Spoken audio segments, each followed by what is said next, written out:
Alex McLeod est éleveur, comme l'ont été 5 générations de McLeod avant lui.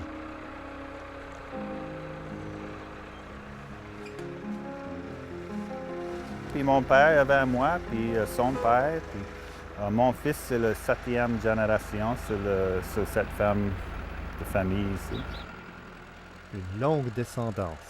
Mais quelque chose d'inhabituel s'est passé quand Alex a pris possession de la ferme. Pour la première fois de l'histoire de McLeod Meadows, ici, on parle français, dans une des régions les plus anglophones de la Nouvelle-Écosse. Par exemple, Alex McLeod fait face non pas au Mad Cow, mais à la vache folle. Depuis la dernière année et demie, au moins, depuis le vache folle, on a pas mal de misère. Oui, ça fait mal, puis c'est difficile pour savoir qu'est-ce que faire parce qu'on a fait ça toute notre vie. C'est un grand changement pour prendre un autre métier ou faire quelque chose d'autre. Mais on est chanceux ici, on a beaucoup de terrains de bois, des forêts.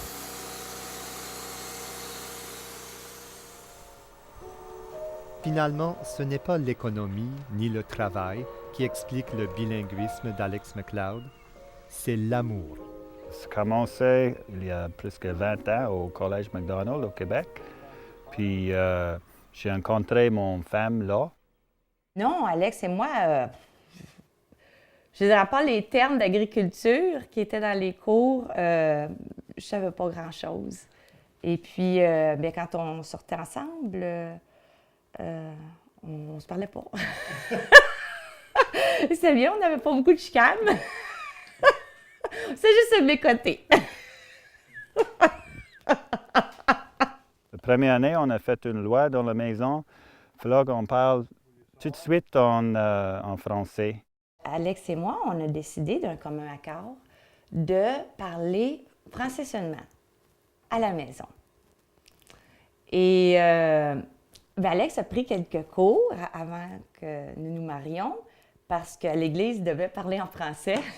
Jusqu'à ce jour, il ne sait pas vraiment ce qu'il a dit. Ça veut dire que tu es très tranquille chez nous pour longtemps. Mais on a cassé la loi. Si on aimerait parler le premier été, on sortait de la maison puis on parlait sur le perron en anglais. Donc, on se chicanait sur le perron en anglais. Puis là, on rentrait tout heureux dans la maison. On avait des amis qui venaient anglophones, mais là, naturellement, on en profitait pour se parler. Et puis, Alex m'avait dit oh, je voulais te dire, ça fait 2 semaines, ta mère a téléphoné. Mais vu qu'il ne pouvait pas l'exprimer en français, j'ai eu le message 2 semaines plus tard.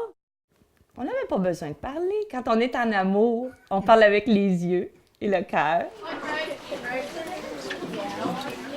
J'avais déjà été dans une famille où la mère était francophone, c'était au Québec, et le père était anglophone. Et quand la mère parlait aux enfants, le père ne comprenait pas. Puis ça m'a marqué.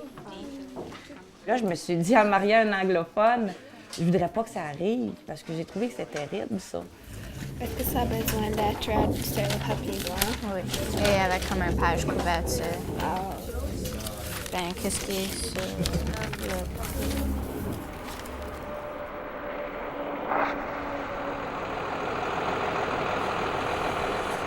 Oui, je vais à l'école en immersion française à Westpictou.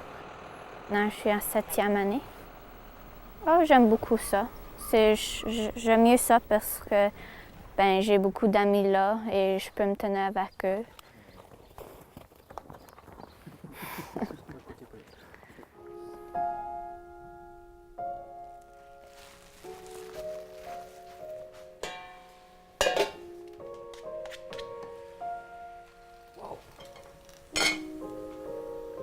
Bonjour Alex!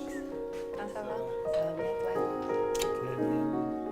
Si leur père ne parlait pas français, je suis sûre qu'ils diraient « Oh, c'est plus important le français, on parle en anglais maintenant. »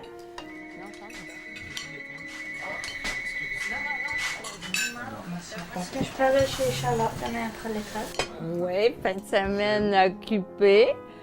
Oui, certainement, Pascal. Et puis, ils ont un bon exemple sous les yeux chaque jour.